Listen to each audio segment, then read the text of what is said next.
What's up, y'all? It's your girl TheKijhona, and I'm back with another video. And as you guys can tell by this title already, we will be installing tape-ins on my clients today. And right now I'm just showing you guys the goodies and the tape-ins and everything that my friends sent me over from YGWigs. So y'all, they sent me over 120 pieces of 20-inch hair.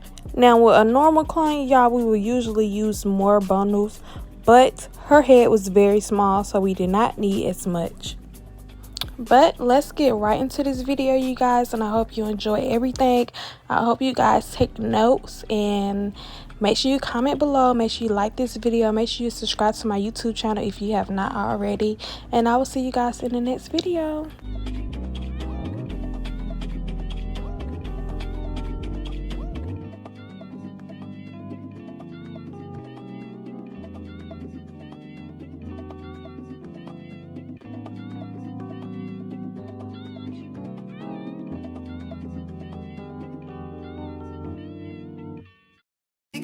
Back in the store if you want it. I gave them the drill, they sucked it up, I got them on it. I bought a new bag, I had the one, so I two-toned them. Taking these drugs, I'm gonna be up until the morning. That ain't your car, you just a lease, so you don't own it. If I'm in the club, I got that fight when I'm performing. The back end just came in and all honest. Vibes galore, cute shit, they all on us. I'm from Atlanta, where young.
Back in the store if you want it. I gave them the drill, they sucked it up, I got them on it. I bought a new bag, I had the one, so I two-toned them. Taking these drugs, I'm gonna be up until the morning. That ain't your car, you just a lease, so you don't own it. If I'm in the club, I got that fight when I'm performing. The back end just came in and all honest. Vibes galore, cute shit, they all on us. I'm from Atlanta, where young.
Back in the store if you want it. I gave them the drill, they sucked it up, I got them on it. I bought a new bag, I had the one, so I two-toned them. Taking these drugs, I'm gonna be up until the morning. That ain't your car, you just a lease, so you don't own it. If I'm in the club, I got that fight when I'm performing. The back end just came in and all honest. Vibes galore, cute shit, they all on us. I'm from Atlanta, where young.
like in the store if you want it. I gave them the drill, they sucked it up, I got them on it. I bought a new Patek, I had the one, so I two-toned them. Taking these drugs, I'm gonna be up until the morning. That ain't your car, you just a lease, so you don't own it. If I'm in the club, I got that 5 when I'm performing. The back end just came in and all honest. Vibes galore, cute shit, they all on us. I'm from Atlanta, where young